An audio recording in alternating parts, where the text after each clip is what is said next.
Stay tuned for Truckers Life Radio, coming up next on tncradio.live. Do you have the tncradio.live app? It's free and easy to download. Just go to app.tncradio.live, Google Play, or the App Store. Get access to live streaming radio developed by drivers for drivers. Download the tncradio.live app today.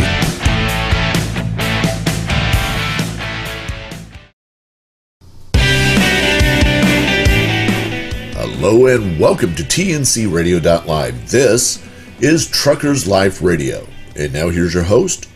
Welcome to Truckers Life Radio on tncradio.live. I am your host, Derek Thompson. And if you're joining us for the first time, Truckers Life Radio is dedicated to helping today's professional driver on life's highway. We're so glad you joined us this evening. We have an amazing guest with us today, Karl Benzio. Karl is the medical director of American Association of Christian Counselors. He's also the medical director and co-founder of Honey Lake Clinic. He has an extensive background in the world of psychiatry. He's also a very strong Christian and has a lot of leadership in that area as well. Karl, we're so glad to have you tonight. Hey, Derek, great to be with you and your listeners. Always a pleasure, brother.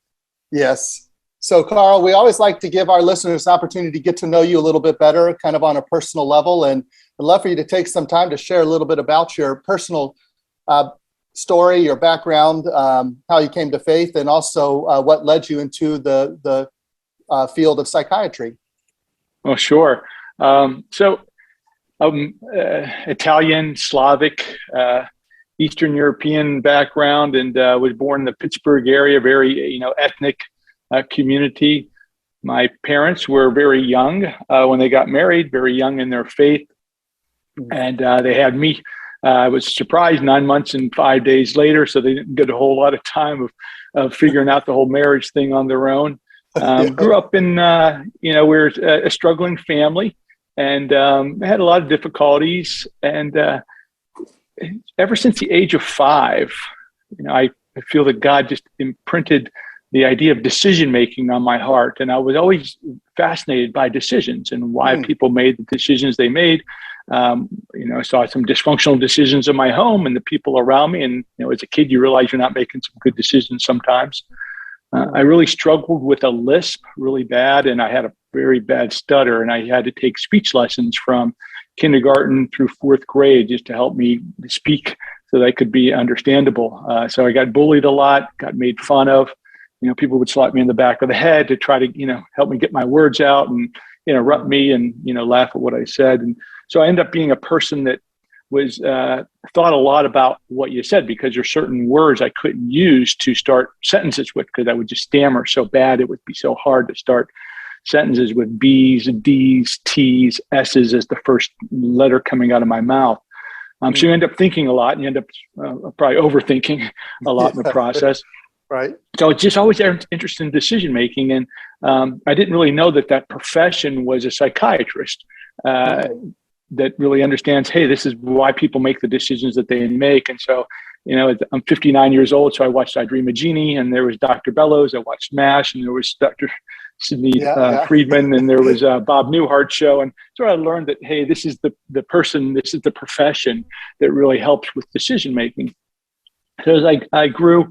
The $6 Million Man came out when I was a teenager, and I thought, boy, if we could, make a bionic brain, we could figure this all out. We could run a zillion different simulations through it, and we really understood what goes into decision making, what makes good decision making, what makes poor decision making, and the world would be a beautiful place, would have world peace, kind of thing. Yeah.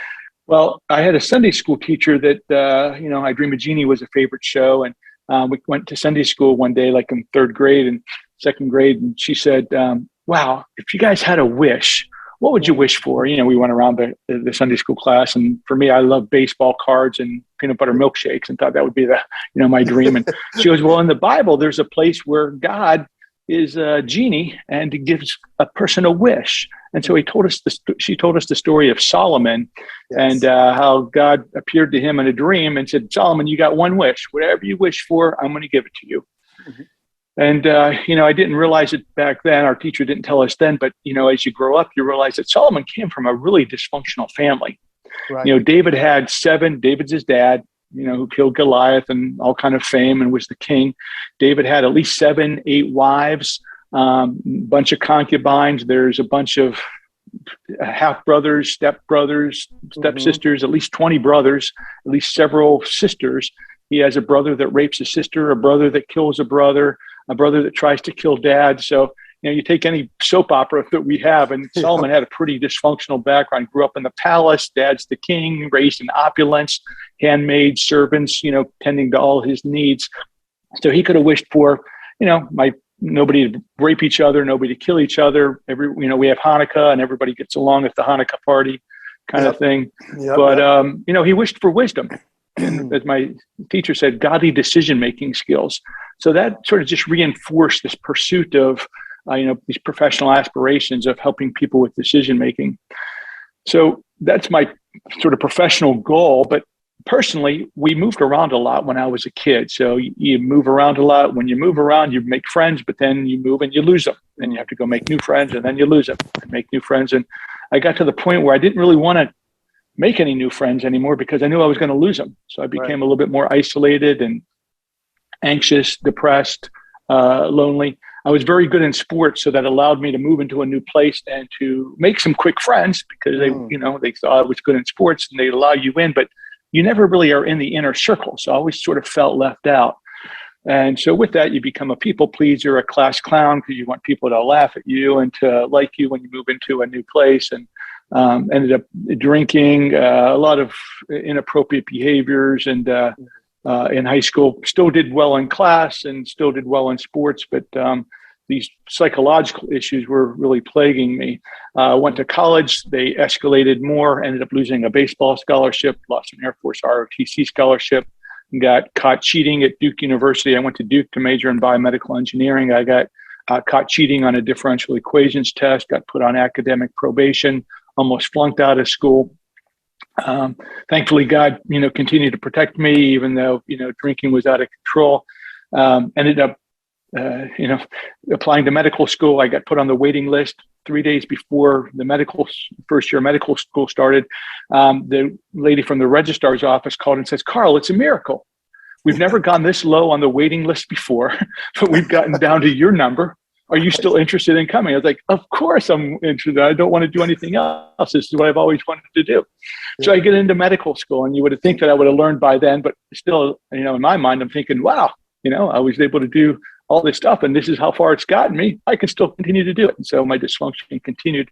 In the middle of medical school, I got arrested for 6 counts of aggravated assault and was in jail. At that time, I've never heard God's audible voice, but, Jesus spoke to me in my spirit and said, "Karl, you made me your savior when you were a little kid." And we were, raised in sort of Baptist background in small little churches. And, I raised my head a bunch of different times because I didn't want to burn in hell forever kind of thing. Right. And, but he said, you made me your savior when you were a kid, but you never made me the Lord of your life. If you make me the Lord of your life, I'm going to teach you things about decision-making. They're going to renew your mind, transform your life, and help you transform other people's lives as well. And it's whenever I heard Lord, I heard authority. When I heard authority, I heard author. And what I realized is that I thought I could write the instruction manual for my own life, that I knew me better than anybody. I loved me more than anybody. I knew my skeletons more than anybody. I knew what I wanted or what I desired, what my goals were more than anybody. So I was the one who had the competence and the capability to write my own instruction manual. And I would write a chapter and it wouldn't work. So I'd rip it out, write a new one, rip it out, write a new one. And I was just going over and over. And I finally realized that God designed me, created me, and he's the one with the authority and with the ability to write the instruction manual. And he did, the Bible, the best instruction book for living every day. And whenever I started to follow that, I realized, Jesus is a perfect decision maker. Let me look at the Gospels. Let me look at Jesus' decisions. That's what my goal was, is to help people with decision making, and let alone my own being totally out of control. And that's what started to transform my life and turn my life around. It took about 3 or 4 years to really dig in and start to blend the science that I was learning in undergrad and in medical school and then psychiatric residency, with this spiritual awakening and understanding and submission to God as my authority. There's the one who was the only one capable and able to write the instruction manual for everybody to live their life by. And as I sort of did that, my life has just been unbelievable. God has, totally transformed me. The blessings are just beyond my imagination of what He's allowed me. The wife that I have, Martine, of 31 years. We just celebrated our anniversary the other day. We got 3 beautiful daughters, 2 son-in-laws. The blessings of, where I live, what I get to do, how do I get to engage with people, the people I've been able to meet, the patients that have taught me so much, in my life and the growth. I've been to Uganda, Iraq. I just got back from Poland, working with Ukrainian refugees there, and the opportunity to minister with just unbelievable people around the world has just been phenomenal. And for it to come from a place of, I was a captive in jail to where it is now, it's just, unbelievable miracle. Oh, that's incredible, Karl. Thank you so much for sharing a bit of your story. And what I love, I know you and I talked earlier this week, and you talk about bringing together the psychiatric world and psychology and all of that with the faith world. And I love in your story just how God, obviously that was something God ordained in you, bringing these two worlds together. And the blending of that, or the integration of that, is really powerful, as we're going to hear when we come back from our break. And I definitely want to pick that back up on how you've been able to integrate these two passions of yours, if you will, your spiritual awakening and faith in Christ with the professional career. So thank you, Karl, for sharing that. We need to take a quick commercial break. You are listening to Truckers Life Radio, and we will be back in a minute. Great leaders challenge their people not to stop at the first right answer. Tighten the Lug Nuts is the book that will help you move past that first right answer to be more effective, more productive, and more successful. This book serves as a blueprint that can be easily applied by leaders, entrepreneurs, truckers, owner-operators, all of us in our everyday lives. This is one of the best leadership books you can read to help you accelerate towards your personal and professional goals. Plus, a portion of the proceeds will be donated to truckerschristmasgroup.org. Visit TightenTheLugNuts.com to order your copy today.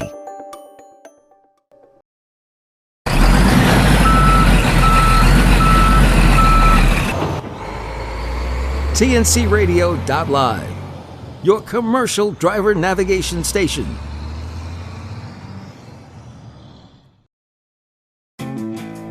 For the latest in rideshare and gig economy news, visit UberLiftDrivers.com. That's UberLiftDrivers.com.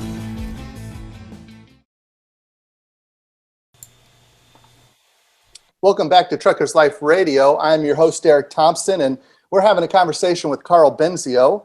And Karl is the medical director of American Association of Christian Counselors. He's also the founder and medical director of Honey Lake Clinic. And so, Karl, you have extensive background, and your professional background is in the world of psychiatry. And I'd love for us to kind of talk more about that. What are you doing through AACC and Honey Lake Clinic? Yeah, so I got started in psychiatry. I left residency, and my faith was very important to me, and I wanted to integrate faith into my practice. And so my specialty is decision-making skills. The curriculum I developed that helped me dig out of my struggles, and my pursuit all along had been that process of decision-making. And so I developed a decision-making curriculum.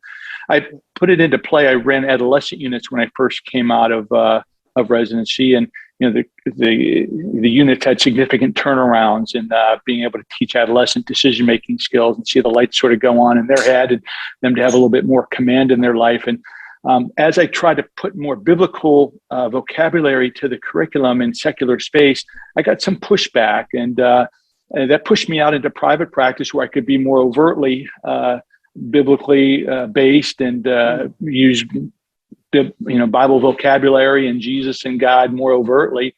And whenever you're a Christian psychiatrist, you start to get referred a lot of different people. They think that, the church doesn't embrace psychiatry very easily, even though they know they need us whenever they get into a pinch. So when they get your name, they start referring you all kind of different situations. So some things I could treat, but then some things I couldn't treat, and I had to refer out.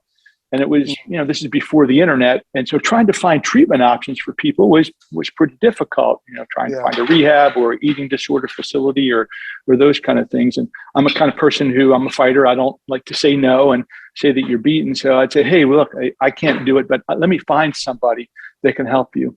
And so that evolved into the first ministry I started called Lighthouse Network. And the goals with Lighthouse Network is how to help the person hurting find Christian care for their situation.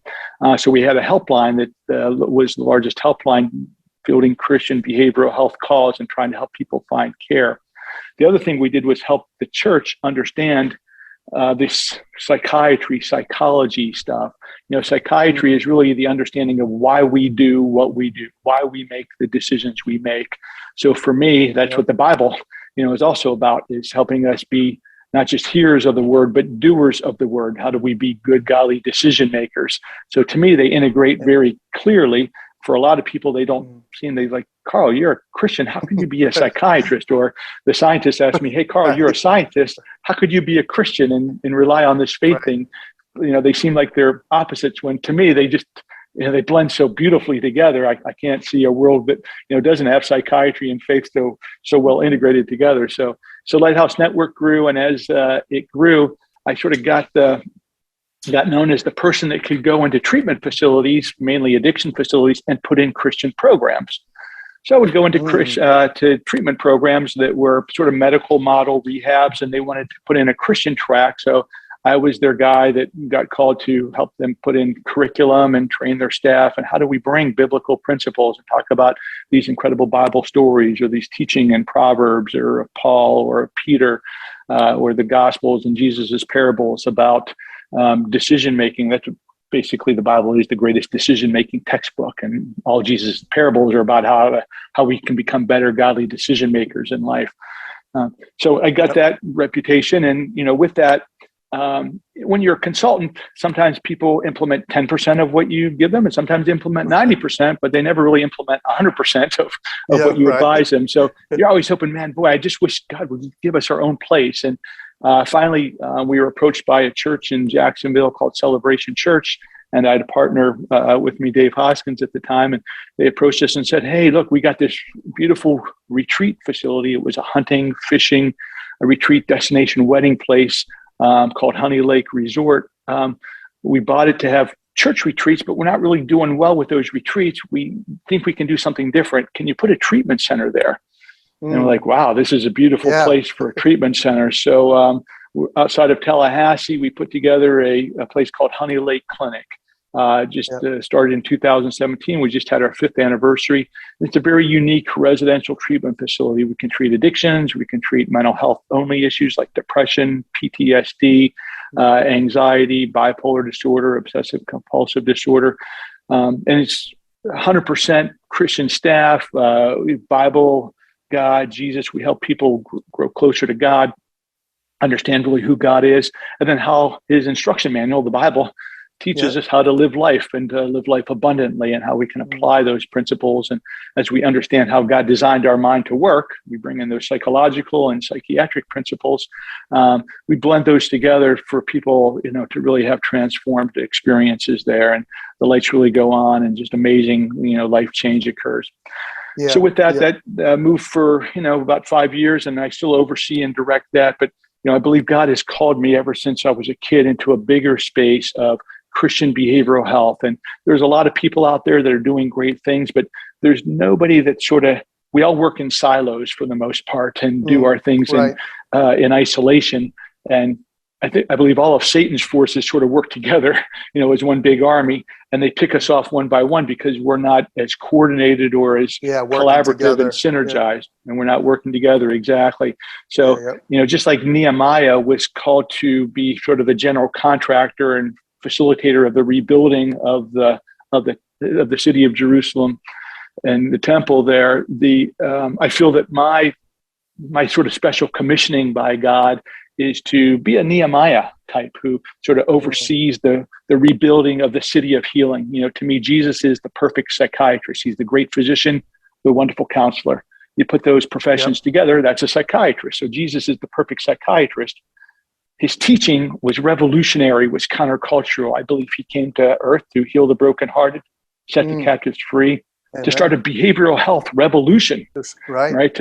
People were oppressed. It was hopelessness, despair, suffering, sadness, death, disease, pestilence, poverty.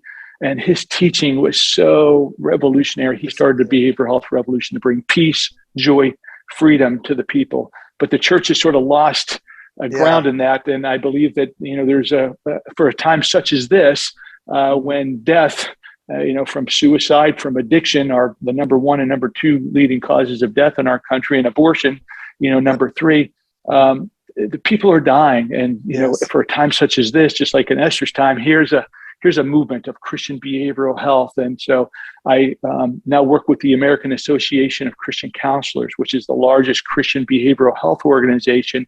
And we're pushing in that space to how do we advance the Christian treatment options that are available. How do we help Christian institutions put out more psychologists, more therapists, more psychiatrists? Because the harvest is white, but the workers are few, and the skilled workers are even fewer.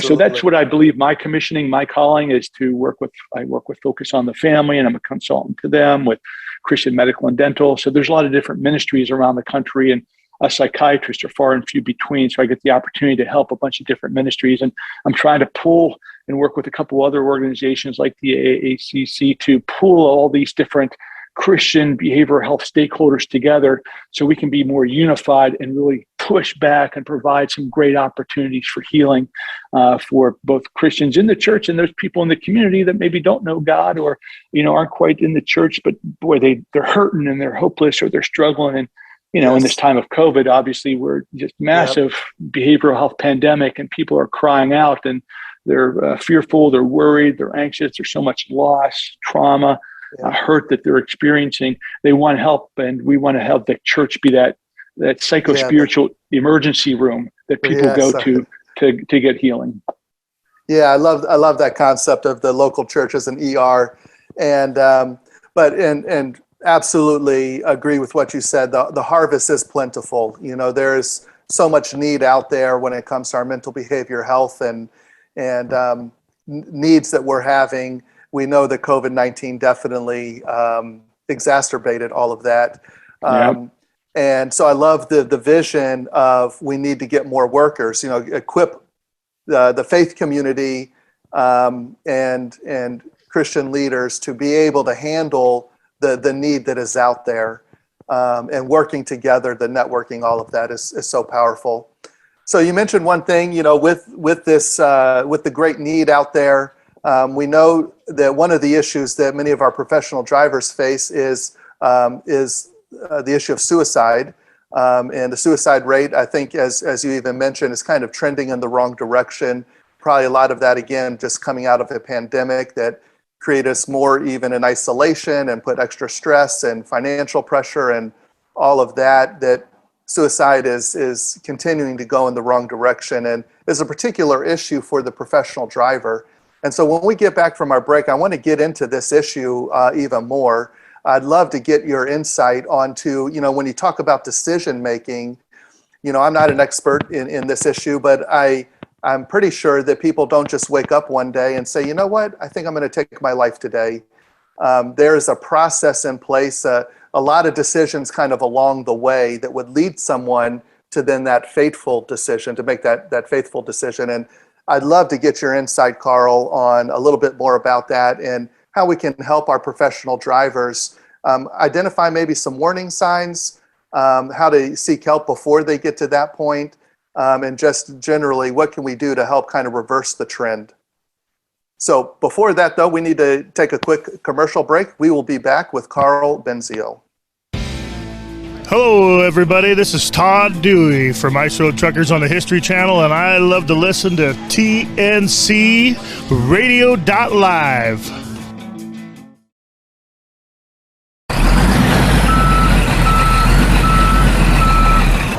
You're listening to TNCRadio.live. Remember to tune into the Truckers Network Show with Shelley Johnson. Weekdays at 3 p.m. Central, 4 p.m. Eastern.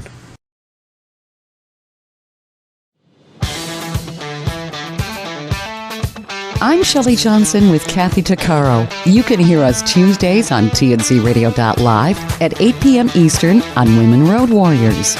And don't miss Steve Summers' Overnight Drive right here on TNCRadio.live, weeknights midnight to 5 a.m. Eastern. Brought to you by Hot Shot Secret.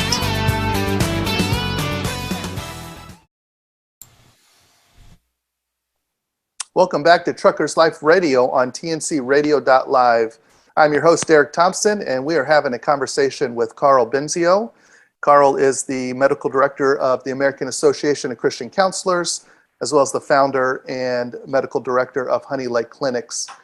Karl, we ended our last segment there talking about the growing trends of mental behavior health, that there's a lot of pressures being put on people, depression, you name it. You could go through a whole list of the mental behavior health issues, and we see a spike in that. And suicide is one, though, that's really on our heart at on this program and for our professional drivers. We know that it is, again, a trend that's growing in the wrong direction, and that many people, and particularly men, I think that if I'm not mistaken, men have a higher propensity to suicide. Is that correct, Karl? They do. Women have a higher rate of attempts, but men have a higher rate of completions, because usually when a man tries it, they use a little bit more lethal means. Got it. Yep. Okay. Yeah. And so this is an issue that we obviously should all be concerned about. And as I mentioned kind of there at the end, that it's not something that just you wake up one day and say, I think I'm going to do this. There is a decision-making process that kind of probably builds up to that. And Karl, I wonder if you could speak into that from your professional background. What are kind of some of the warning signs or risk factors that kind of lead people to make that fateful decision? Yeah, so suicide is obviously a very sad thing.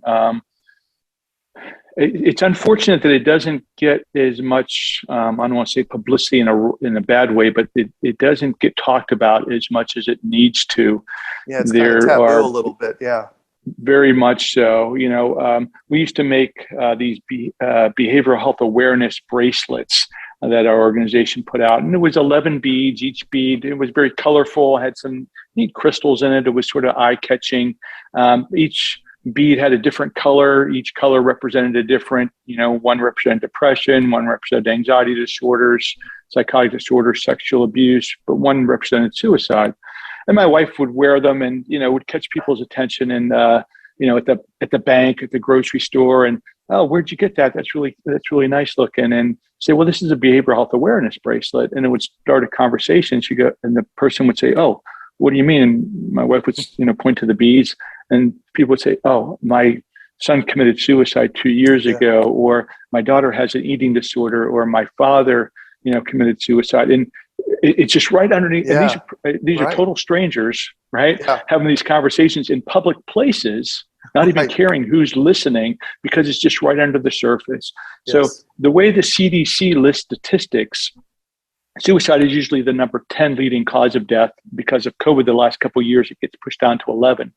But if you count up the amount of underreporting because of what we're talking about, the stigma, so if you're not quite sure, you're going to list it as an accident, a motor vehicle accident, or an accidental drowning, or something like that, as opposed to it's a suicide or an overdose. Exactly. Yeah. So that is about 8 times the usual amount because of underreporting. But then there's another big group of passive suicides. And passive suicide is when somebody just gives up their will to live. And so whenever they do, they stop their heart medications, they stop their insulin, or they stop their chemotherapy. So they're listed as a heart, the cause of death is heart disease or kidney disease or cancer, when in reality it was because of suicide. And so that puts it up at almost 1 million deaths per year: addiction, suicide, and abortion, all around that 900,000 to 1 million. And cardiovascular is only about 700,000. So those three things are by far the leading causes of death in our society. Now, suicide, to me, whenever a patient comes to me and says, "Hey, I'm suicidal," or I want to end my life, what I've found is that people are usually communicating one of two things. Either I don't want to live life this way anymore, Right. or I want the pain to end, and I don't know any other way than to end it with suicide. And so to me, especially when they say, I don't want to live life this way anymore, I think that's great. You don't have to live life this way anymore. Right, There's a whole bunch of other opportunities for you to live life a different way. Now, most people, like you said in the last segment, most people don't wake up thinking, they were great yesterday and today they feel suicidal. Right. Everybody it's a process and it's a transition that they go through. And they've tried to make changes. They've tried, a number of times, maybe even for years or even decades. They've had suicidal thoughts since they were a teenager. Now they're in their 40s and 50s, and now those thoughts are coming back more resoundingly or more, with more impact and reverberating in their head.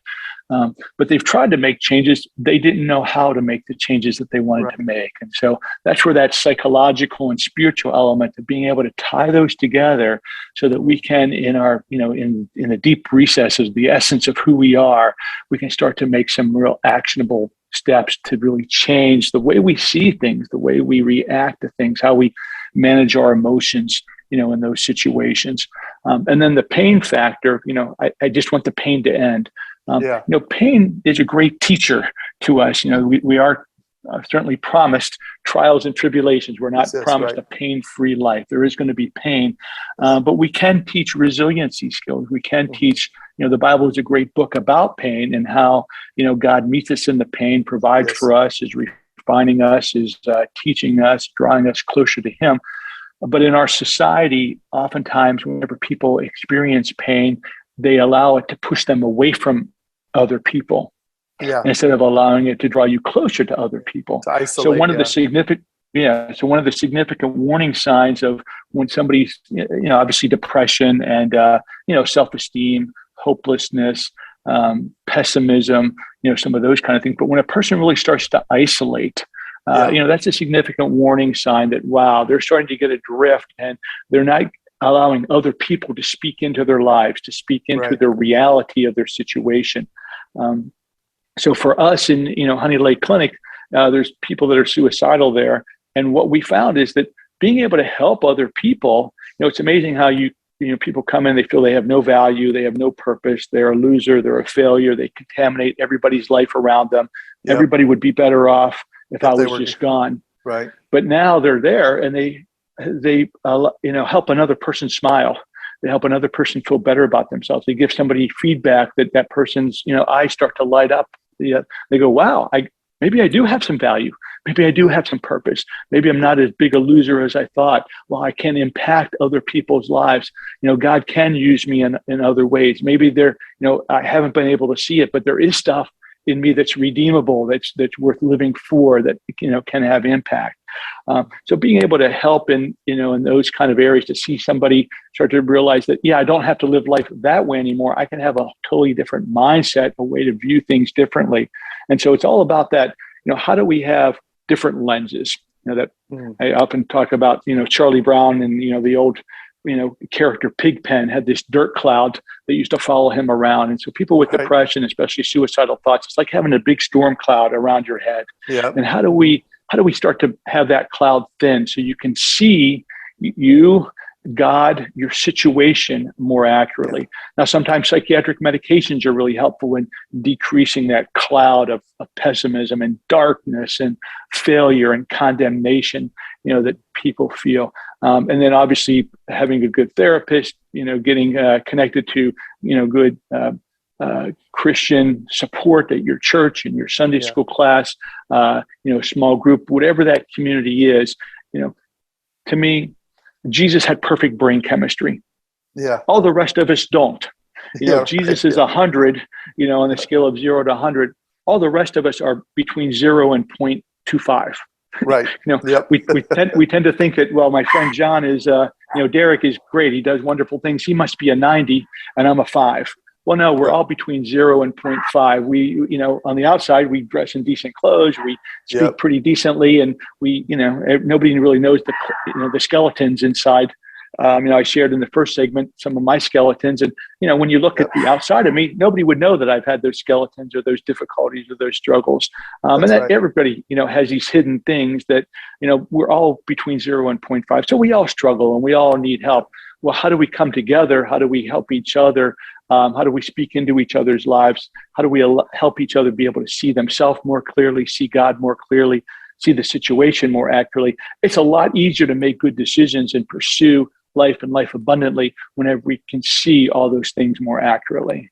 Absolutely. Yes. Yeah. Karl, that was really great insight. I love through your experience, kind of seeing the two things that might drive people to make that decision. Either, again, I want my life to, it can't continue to be the way that it is right now, needing to make some changes there, or identifying, just want the pain to end. And that's physical and emotional pain, I'm assuming, right?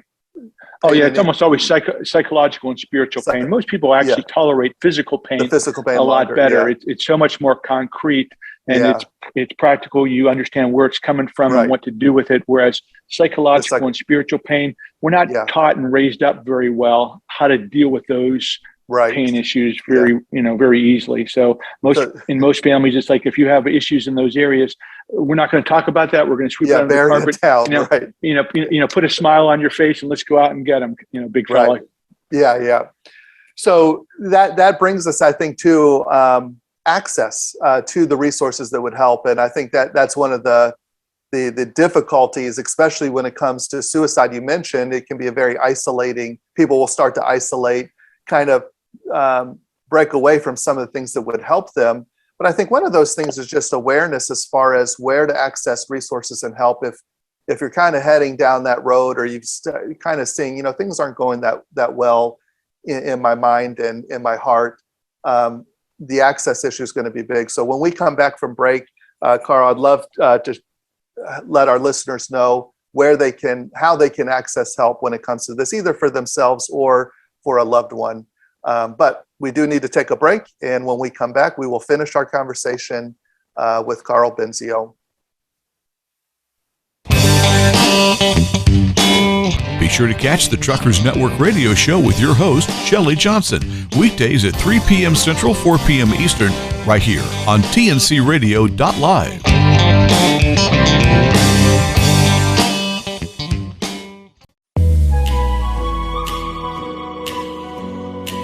Hi, I'm Dr. Christopher Cortman, and now for the Mental Health Minute.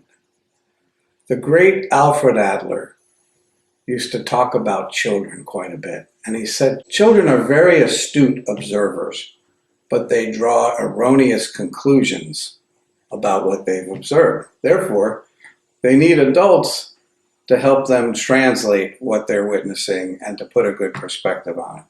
Case in point, years ago, a 4-year-old boy watched his father in the backyard swimming pool going headfirst down the slide into the water. When he hit the water, his hairpiece came off. Nothing was said. It was not a big deal. But several weeks later, at the boy's birthday party, everyone was going down that same slide into the pool. The boy's father challenged him to go head first and even pushed him. And all the way down the slide, he screamed, "No!" Great tears. When he finally hit the water, he was hysterically crying. The father said, "What's wrong? What's wrong? You've been down the slide 1,000,000 times." And he said, "I don't want my hair to come off." Excellent observation, quite astute, but an erroneous conclusion. So what do we do with that? We ask children what they're thinking. We find out how they're processing things. We give them the opportunity to feel safe to tell us what's on their mind. And wherever it's necessary, we correct their thinking.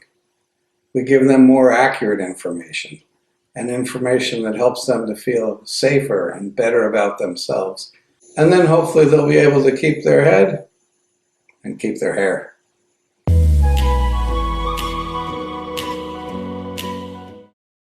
Be sure to listen to Building Strong Minds with Dr. Chris, Mondays at 7 p.m. Eastern, 6 p.m. Central, right here on tncradio.live. Welcome back to Truckers Life Radio. I'm your host, Eric Thompson, and we've been having a really great conversation with Karl. Karl, when we ended our last break there, we talked about the issue, the prevalence of suicide in the world. Thank you also for giving some insight on how that can be underreported. And again, not really addressed in our culture and society. It's not getting the attention maybe it deserves, given what a true kind of issue that it is. But we really ended kind of talking about the issue of access to this, and you'd already shared too about just the harvest is plentiful. There's a lot of need out there. How do we kind of increase the workers or equip people to, more people to be able to address some of these issues? And I really have a heart for our professional driver, knowing that they are spending a lot of time on the road by themselves. Their access to resources is challenged because of that. What are the ways that professional drivers can access resources to help? Yeah, so, we're, like I said, we all struggle. We all have psychological issues. Some have, manifest them in whether it's an addiction, whether it's depression, whether it's anger, whether it's isolation, loneliness. There's a bunch of different ways that each person, based on their upbringing, their personalities, their styles, what they have available to them, that we manifest some of our struggles. And, it's amazing how we go and get coaching for so many areas of our life, whether right. It's, sports, we get coaching, I go to a dentist because I don't want to pull my own teeth. I get somebody that comes over and tells me, what I should plant in my, my flower beds, gardening, yes. Accountant gives me some coaching so I don't, run astray with the IRS. We get, for instrument or, even to help our kids but when it comes to our own personal life, it's amazing, that inner world. It's amazing how we're afraid to get coaching, especially as guys. Women are a little bit better, at the relational thing. They're a little bit more comfortable with, realizing that they don't have to be totally independent. They, in this world being females, I'm not a sexist, but guys are usually stronger than women. So from a physical standpoint, so guys get in their head that I can fight on my own, whereas women realize if it just came down to a physical battle, I needed somebody else to fight for me. And so they have a tendency and an ability to be a little bit more open and dependent on other systems to help them. Us guys, we just have that independent mindset that I want to do it on my own. And when it comes to that inner world, we just don't want to let other people into that vulnerable space. I think we're afraid if other people are in charge, we stand a chance to get hurt more often. When we're in charge, we think we get hurt a lot less. So, boy, I should be in charge all the time is our mentality. So to be able to be open to get coaching, I think is a sign of strength. It's a sign of, self-confidence that, hey, somebody else can, give me some coaching and I can take it or leave it. They're just basically a consultant giving me some guidance and I can choose to, I'll take that in 100%. That's, just like you do with your accountant or your dentist or your landscaper or whatever. Or you can take it all in, take none of it, parse it 50-50, whatever. But we all have cracks in our foundation. We built our life, is teetering at times. We try to change the 7th floor carpeting, the 4th floor curtains.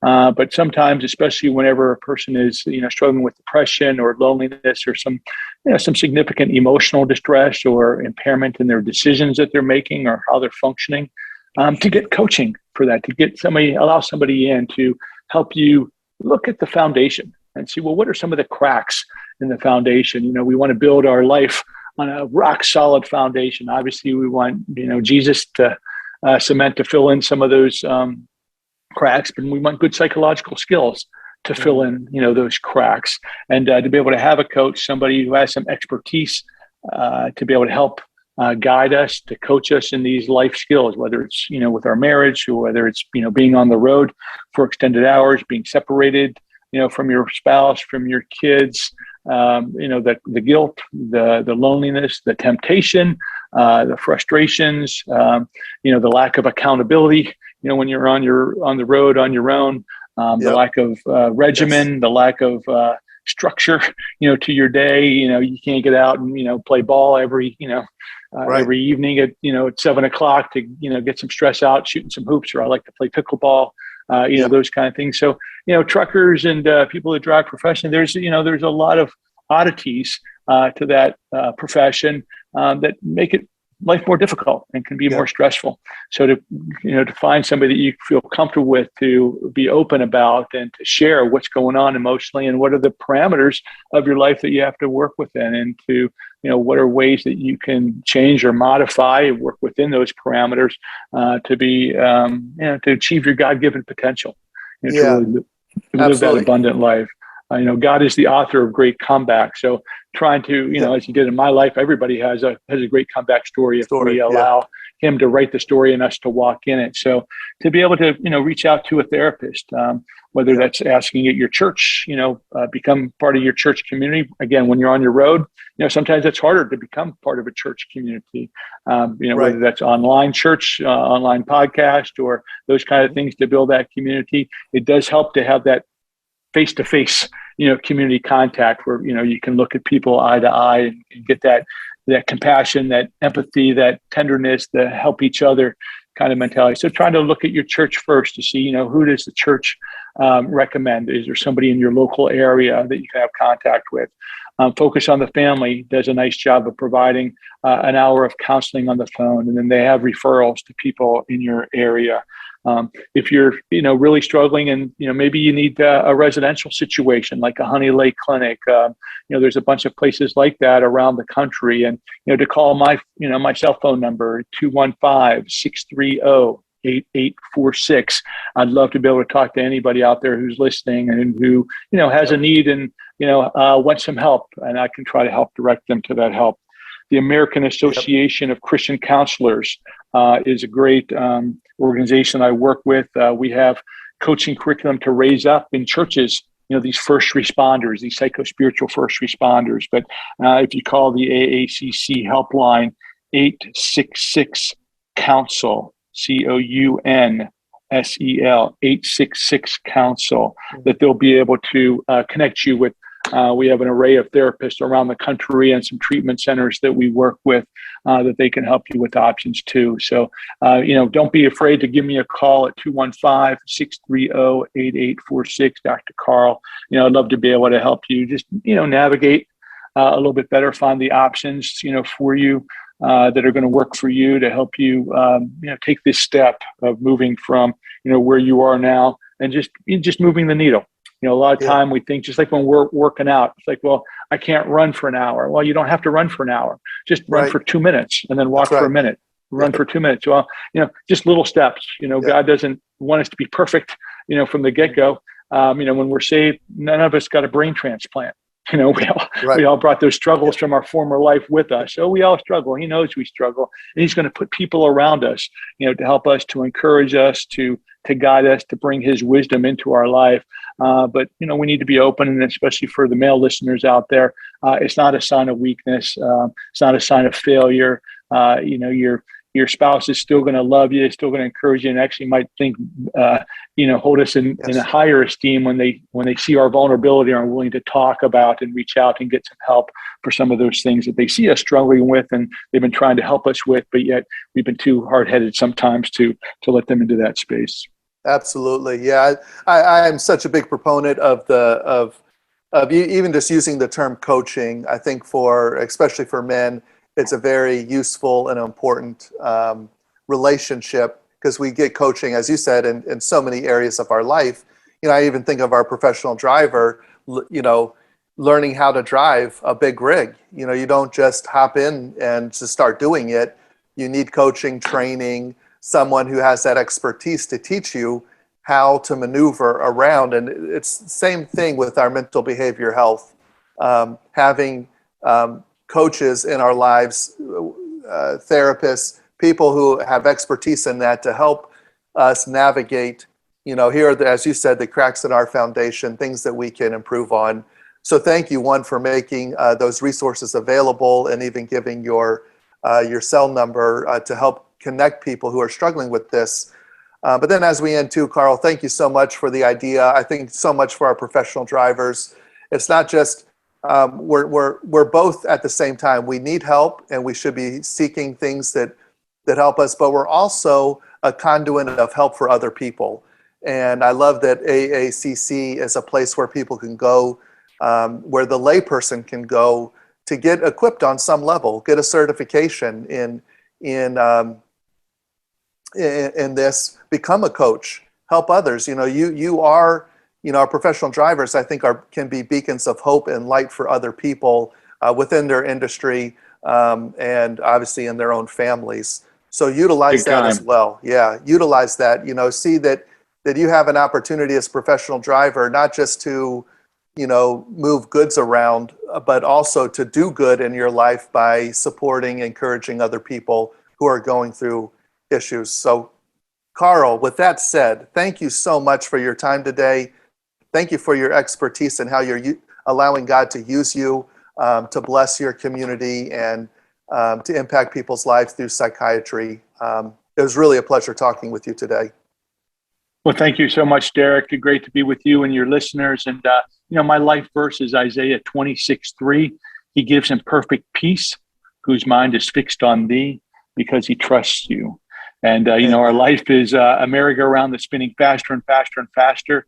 But if we can fix our mind on one specific point, it's amazing how we won't get dizzy, we won't get overwhelmed, we won't be stumbling, bumbling, as a dizzy, disoriented person. But when we keep our eyes fixed on him, it's amazing how stable our life can be. And a lot of things are going to try to distract us, but if we can stay in the Word and then always trying to figure out, well, how do I apply what I just read today in your decision making? And if you do that, boy, you'll see your life just turn around amazingly. Amen. Isaiah 26:3. That is a good verse to memorize. Thank you, Karl, for that final thought. And to our listeners, have a great night. Do you have the TNCRadio.live app? It's free and easy to download. Just go to app.tncradio.live, Google Play, or the App Store. Get access to live streaming radio developed by drivers for drivers.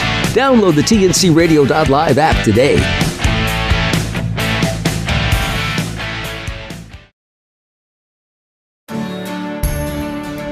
Don't forget, you can hear all of our TNC Radio primetime shows again on our podcasts. Just go to tncradio.live/podcasts or search for TNCRadio.live wherever you listen to podcasts.